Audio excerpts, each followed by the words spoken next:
Assalamualaikum warahmatullahi wabarakatuh. Salam sejahtera bagi kita semua.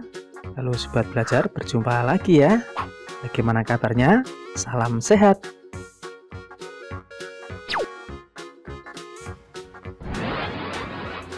Nah, sobat belajar, pada video pembelajaran kali ini nanti kita akan belajar tentang bunyi.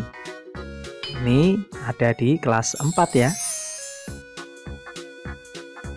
Yuk langsung saja kita mulai pembelajaran hari ini ya.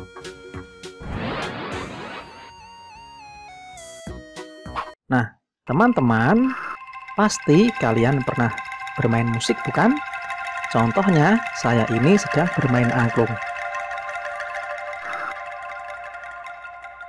Nah, angklung adalah musik tradisional dari Jawa Barat. Nah, jika saya memainkan angklung ini, akan mengeluarkan apa ya, sobat belajar dan teman-teman? Ya betul, pasti akan mengeluarkan bunyi. Apa itu bunyi ya? Mari kita belajar tentang bunyi bersama-sama.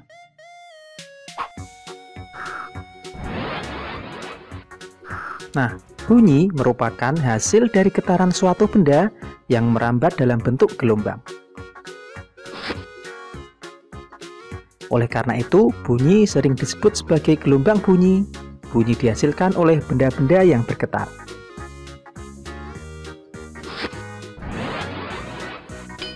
Nah, perhatikan alat musik ini. Jika alat musik ini dimainkan, akan mengeluarkan apa? Betul teman-teman, alat musik ini jika dimainkan akan mengeluarkan bunyi atau sumber bunyi. Apa itu sumber bunyi ya?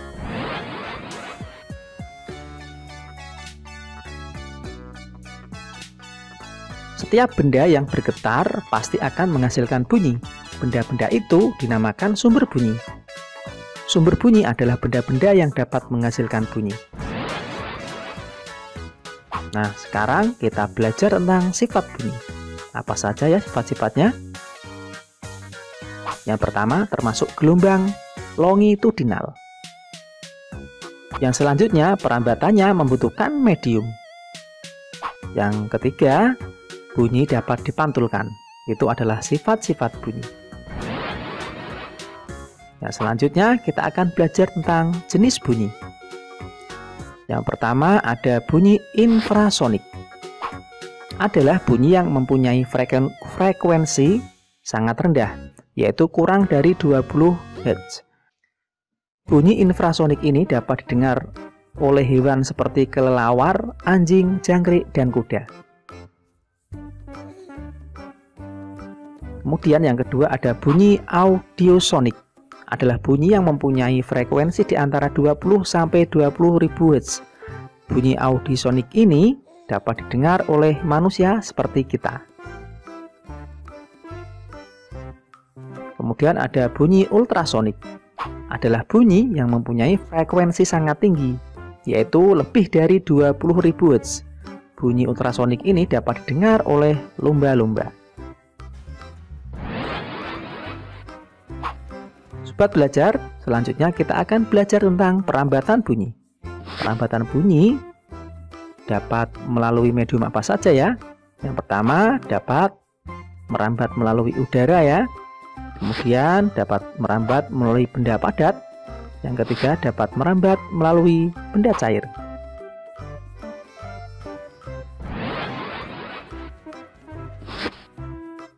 Bunyi tidak merambat di ruang hampa udara karena bunyi memerlukan medium untuk merambat. Benda padat dan cair merupakan penghantar bunyi yang baik daripada udara. Hal ini disebabkan susunan partikel zat padat dan cair lebih rapat daripada susunan partikel udara. Nah, kemudian kita akan belajar tentang pemantulan bunyi. Pemantulan bunyi ada gaung atau kerdam, kemudian ada gema. Apa itu gaung dan gema ya sobat belajar?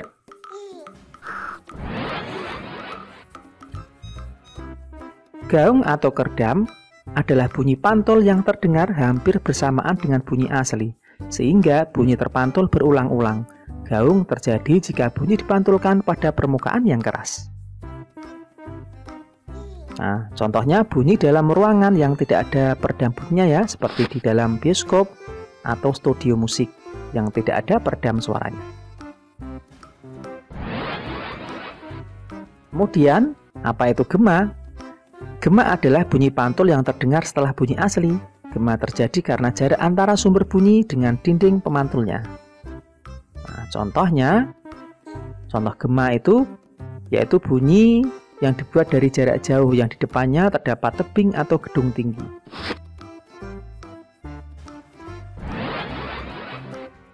Nah, sobat belajar, yang terakhir kita akan belajar tentang resonansi bunyi. Apa itu ya? Resonansi bunyi adalah peristiwa ikut bergetarnya suatu benda karena ada benda lain yang bergetar. Frekuensi benda yang bergetar bernilai sama dengan frekuensi benda yang dipengaruhinya. Nah, berikut ini adalah contoh peristiwa resonansi bunyi yang menguntungkan dan merugikan. Yang pertama, yaitu resonansi yang menguntungkan seperti pada alat musik. Ya, kita bisa mendengar alat musik seperti gitar, seruling, drum, dan lain-lain. Jika dipadukan akan menghasilkan nada yang indah. Kemudian yang kedua, resonansi yang merugikan yaitu seperti contohnya pada suara deru pesawat terbang yang dapat membuat kaca pecah.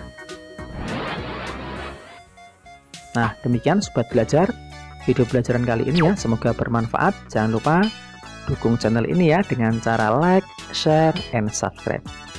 Terima kasih. Saya akhiri. Wassalamualaikum warahmatullahi wabarakatuh.